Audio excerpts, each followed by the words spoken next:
Hello friends, welcome back to my channel. চলে এসেছি নতুন রেসিপি নিয়ে। আমার আজকের রেসিপি হলো আমের টক ঝাল মিষ্টি আচার রেসিপি। প্রথমে আমি এখানে 2 কেজি কাঁচা আম ভালো করে পরিষ্কার করে খোসা ও আঁটি সমেত ছোট ছোট টুকরো করে কেটে নিয়েছি। আম কাটার সাইজটা আপনারা আপনাদের পছন্দ মতন করে কেটে নেবেন। আমি আমগুলো আগে ভালোভাবে জল দিয়ে ধুয়ে নিয়েছি, কারণ পরে আমি ধোবো না বলে। এখন আমের মধ্যে দিয়ে দিচ্ছি হলুদ গুঁড়া, লঙ্কা গুঁড়া আর লবণ। ভালোভাবে এবার আমগুলোকে মেখে নেব। এখন আমগুলো আমি সারা দিনের জন্য একটা রোদ খাইয়ে নেব, যাতে ভালোভাবে আমের মধ্যে জল শুকিয়ে যায়।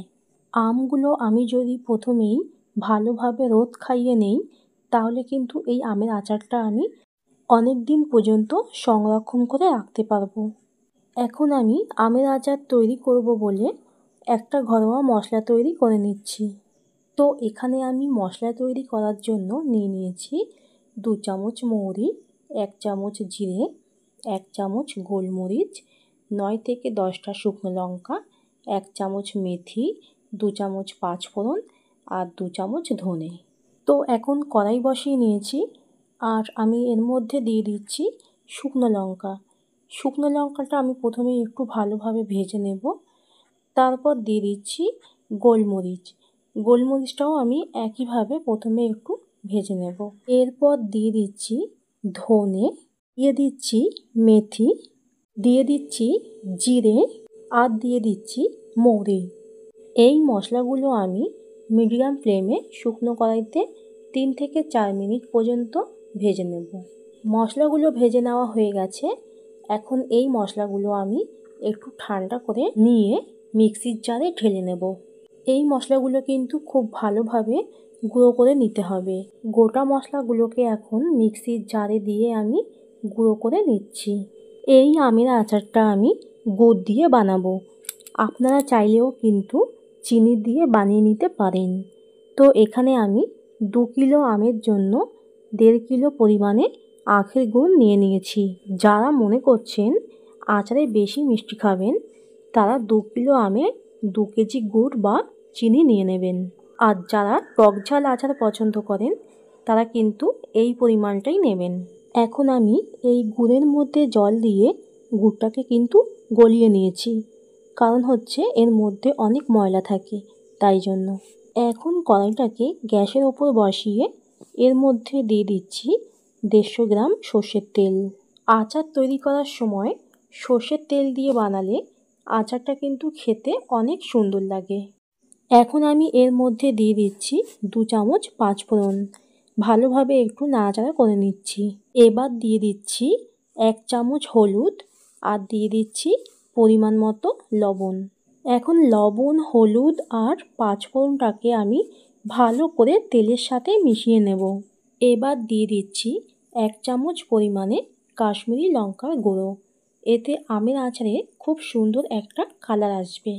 এবার খুব ভালোভাবে নাড়াচাড়া করে কিন্তু আমি এই মশলাগুলো তেলের সঙ্গে ভালোভাবে মিশিয়ে নেব।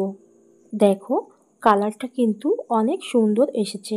এবার আমি যেই আমগুলো কেটে লবণ, লঙ্কা, হলুদ মাখিয়ে রেখেছিলাম, সেই আমগুলো এখন তেলের মধ্যে দিয়ে ভালো করে ভেজে কষিয়ে নেব।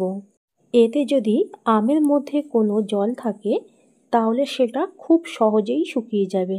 এবার আমি যেই গুড়টা জল দিয়ে গলিয়ে ছেঁকে রেখেছিলাম, সেই গুড়টা দিয়ে দিচ্ছি। এখন ভালো করে আমগুলোকে ফুটিয়ে নেব।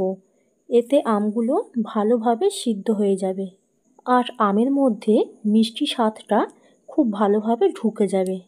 এই আচারটা বানানো খুবই সহজ। তোমরা যারা আচার বানানো এখনও ট্রাই করোনি, তারা কিন্তু অবশ্যই ট্রাই করবে। 5 মিনিট ভালোভাবে কষিয়ে নেওয়ার পর আমগুলো কিন্তু সবই সিদ্ধ হয়ে গেছে। এখন আমি যেই ভাজা মশলাটা গুঁড়ো করে নিয়েছিলাম, ওই মশলাটা দিয়ে দিচ্ছি। গুড় দিয়ে আচারটা তৈরি করেছি বলেই কিন্তু আচারটা দেখতে এতটা সুন্দর লাগছে। আর গুড় দিয়ে আচার বানালে কিন্তু খেতে অনেক সুন্দর লাগে। তো আচারটা কিন্তু আমার একদম তৈরি হয়ে গেছে। আচারটা কিন্তু তোমরা দেখে বুঝতেই পারছো যে আচারটা দেখতে কতটা সুন্দর লাগছে। এখন আমি সবশেষে দিয়ে দিচ্ছি 1 চামচ ভিনিগার। সারা বছরের জন্য যদি আচারটা সংরক্ষণ করে রাখতে চান তাহলে ভিনিগার দিলে আচারটা নষ্ট হবে না। এখন আচারটা ভালো করে নেড়ে চেড়ে ঠান্ডা করে নিয়ে আমি কাচের বয়ামে আচারটাকে ভরে নেব। তৈরি হয়ে গেছে কাঁচা আমের তৈরি টক ঝাল মিষ্টি আচার। রেসিপিটা ভালো লাগলে আমার চ্যানেলটাকে সাবস্ক্রাইব করার অনুরোধ রইল। আর নতুন রেসিপির আপডেট পাওয়ার জন্য বেল আইকনটা অন করে দেবেন। তো আমি ভিডিওটা এখানেই শেষ করছি। বাই।